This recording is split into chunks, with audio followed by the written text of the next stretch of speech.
what are three ways that you feel that AI will transform healthcare or Yeah. specifically precision medicine through the use of genetics that we can Yeah. look forward to? And you've already talked about some near Yeah. term things, but what are some ways that you're looking forward to that our Yeah. patients can actually track that can really make a Yeah. difference?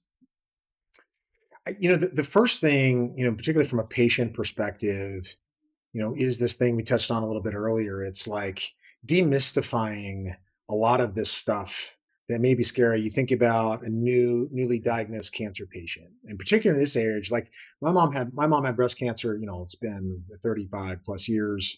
God love her, and I don't know what kind it was, but they did a full radical mastectomy and just threw a bunch of chemo at it, and she's been, God love her, she's been cancer free ever since. But did they have to do that? Back then, they didn't know any better. They just did these things.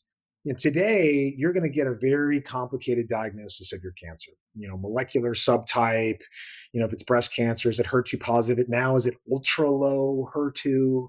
Is this something that I should be using the CDK4/6 inhibitor on? Is this ER positive? Like now, we need to look at whether I need to stay on, estrogen therapy or hormone therapy long term.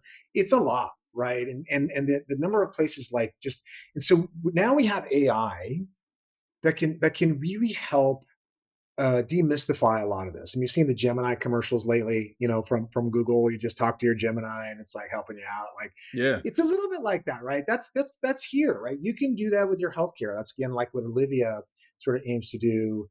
That Tempest has brought out. It's like you have that doctor's visit, and then you can sit with the AI and ask the questions of the doctor's visit. Like, what did you mean? What does HER2 mean? Like, how does that impact my what's my prognosis? And so you can have that. So I think right now the ability to interact with AI and help demystify all of this really complex information, particularly genetic information, is the biggest boon to patients. Certainly, and we'll see that in the next couple of years. From the healthcare provider side, but also maybe I'll stick to cancer for just a minute. From the healthcare provider side, man, the treatment options are exploding. I mean, you know this. I mean, every year more and more drugs get approved for different lines of therapy, and all it has to be third line after the first, second lines fail, and only if you gave these therapies. And like there's all these very complicated ways to treat your patient. But how do you know what you're doing is going to provide the best outcome? I think what we're really excited about at Tempest, and particularly with use of real world data, is being able to start to predict which types of therapies for the right type of patient are going to be the most effective. And that's what I think most healthcare providers are dying for, is this ability to, like, it's not just the genomic information, but it's like, okay, different treatment classes, different treatments based on different clinical information. We talked about the multimodal side of this. Now these healthcare providers, you get to a world where they kind of just talk to an interface and say, hey, here's what my patient has. Here's you read the clinical record. What do you recommend?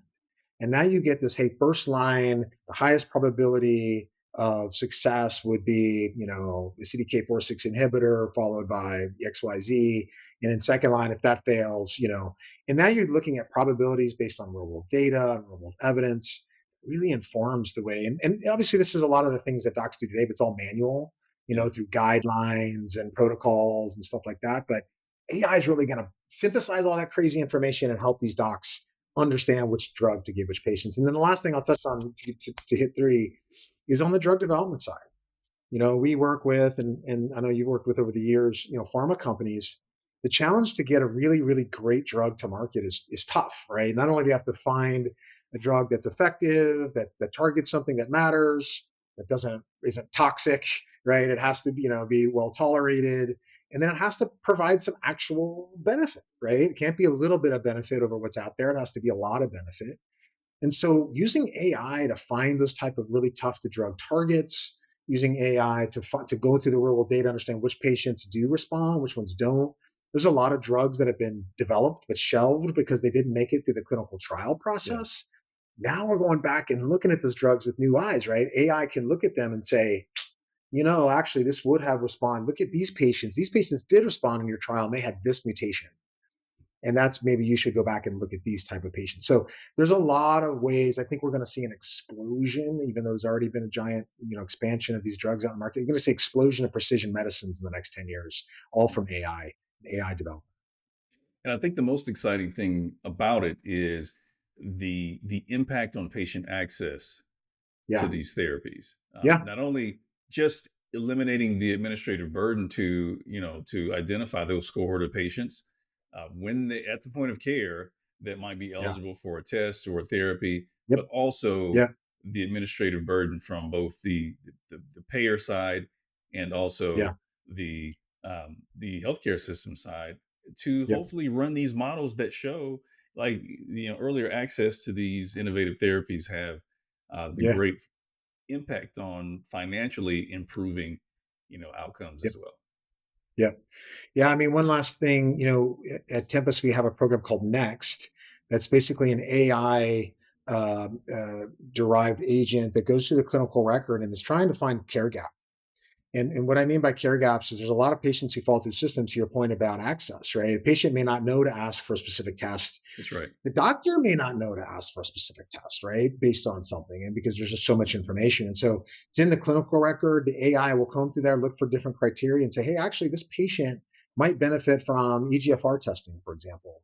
Send an email to that doctor and say, hey, you have a patient here based on these criteria, might need EGFR. And that's going to help to close some care gaps. AI can do that in a way that nobody else is going to do that. A human being come through these records and understand all the information that's necessary. So AI can really provide value to also that you point to get access to care that patients just wouldn't know to ask for. So that's also super exciting.